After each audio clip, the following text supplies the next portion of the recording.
Hello everyone, my name is AP the Weird One, and welcome back to episode 11 of Chain Soldier Season 2, the title being Slave, Heaven, which is kind of similar title in the manga. The title is actually, in the manga, it is known as Internal Chains Slave, dash Heaven, so a little bit similar. This episode, very good, although the fan service was a bit interesting, which I'm going to say for the very end when I want to talk about it. But, a nice, good semi-finale, a good finale to the final fight between Kyoko, Yuki, and Kuetsu. Very nicely done. They decided to actually extend the battle a lot more than it normally would. I'll show you where the manga starts and where the anime kind of let the internal chains slave form, heaven's form, stay for a while, and they even show the technique where they wrap around an object and try to squeeze it. They even show that part in the anime as well. So they do a lot of extra benefits. But starting off with, the heaven sword mode is activated, and Yuki and Kyoko go on the attack. Yuki in this form.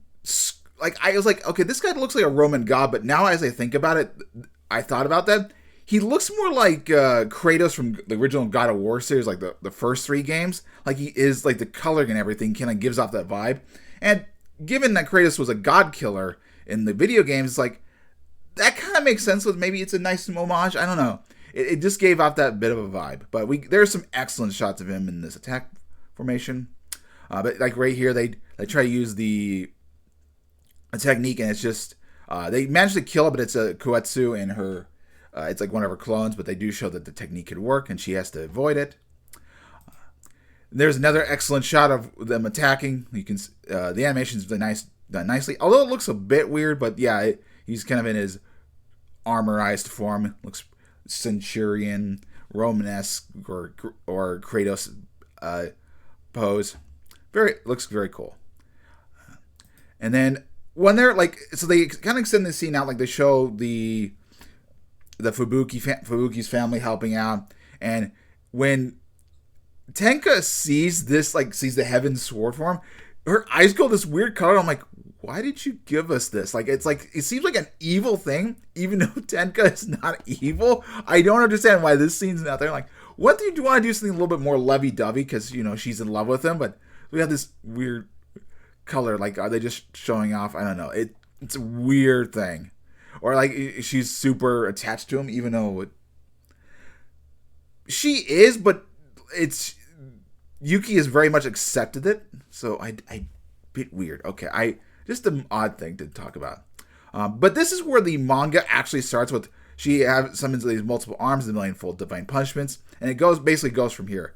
There is a scene where you can kind of see Kyoko kind of under a waterfall scene and preparing her legendary technique. But yeah, this is not a legendary technique quite yet, but she's preparing for this form of fight.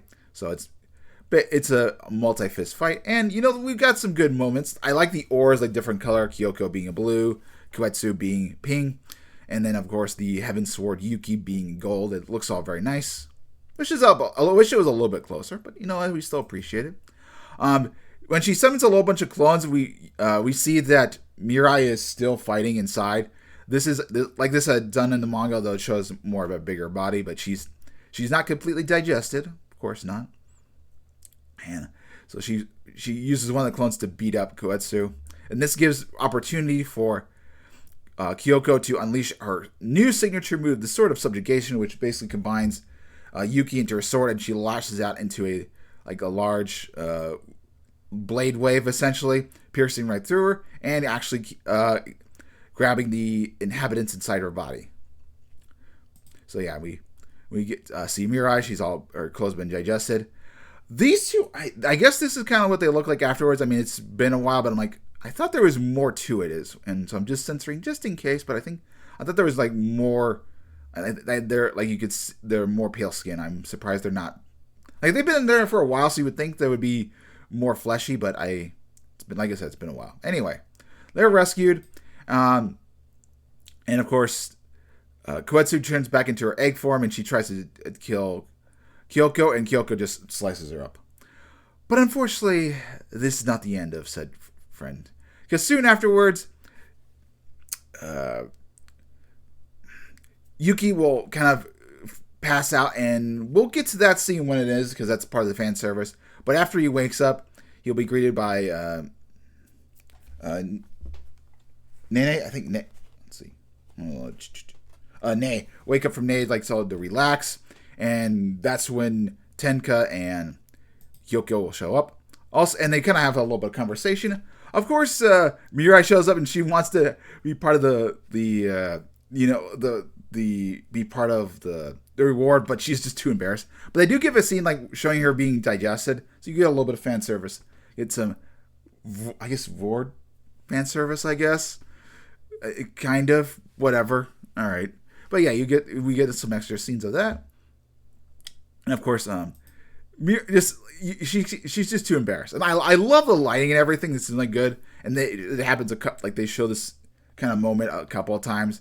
She won't be able to do it, but she will reward Yuki later, because the end of the episode, more or less, is Kyoko training with Mirai, figuring out what she did wrong, and just kind of have Yuki by her side, and it leads her to say, "Hey, can I borrow Yuki for a bit?" So the next episode is going to be having that fan servicing moment.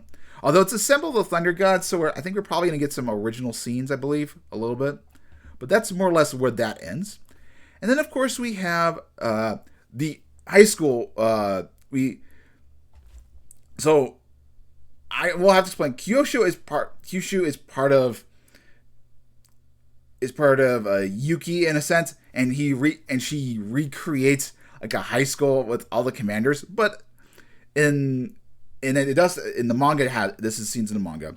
But in the manga, we don't see Himari and her sister. We don't even see her mother, but yeah, they do show her like in tennis outfits, and then of course they show Mei, and then the principal obviously is Tolivro. So that's kind of a fun. They add a little extra bit to that. Now let's move on to the fan service. Now, yes, Kueishu is now inside of. Then we also have like all the commanders in their high school outfits, like just showing a big close up. Kind of nice, but we do get a little bit of that. Yokohama is still my favorite. Although I do like Himari and her sister in the tennis outfit. That is very nice. I'm glad they added that little extra. Very cool. But let's move on to the fan service. So yes, Kueisha is now inside of Yuki. It's because they share this loving dummy kiss of sharing nectar, and this is why she's inside of his mind. She can't really do anything. She can't do anything like evil or anything, although they do tease something later on, which is like one of the best Dreamworld sequences. But I wanted to say this to the end because I want to talk about the fan service. So there are some booty shots in this series, but it's got to be from a certain angle, it looks like. And this scene in particular in the manga is a lot bigger. Like it's a full shot. You can see the nipples and everything, but you can also see Kyushu's feet. So I'm like, why did they do that? I'm wondering if it's something for like they're saving something for the Blu-ray release or something, or like it's sort of like a DVD extra where they will include a full a full shot of it. Seems kind of weird, and this continues a little bit later. So you see how that, and then of course we have Kyoko when they're in the bath scene and giving him the reward. You can see a certain angle of the butt shot, of course. But when they had this shot in the manga, I'm gonna have to fix up a little bit extra. We have this scene. You could see the like buttocks. Like in the manga, you could see the buttocks of the water. So here you can't. So it makes me think, like I said, like a bit of a Blu-ray. And then finally, we have this moment in, like, this is from the high school romance. Like we see her kind of taking off their underwear. In the manga, it's a lot downwards, so we have that. Like I said, this arc, this shot, I'm not sure if this is going to be in the Blu-ray, but why did they kind of sense like why did they do this? Like, because like this scene, I'm like, okay, this shows take off the underwear, but in the other one, the manga, it's like it looks like he's about to give her a blowjob. I'm like, okay, so interesting. So, like I said, good episode. Just weird aspects of the fan service, like they're more like, especially with the rear ends and not like showing the full shots from the manga. But with that, I'll see you guys next time. Have a rest of your wonderful Thursday, and I'll catch you guys next week for the finale. Anyway, take care.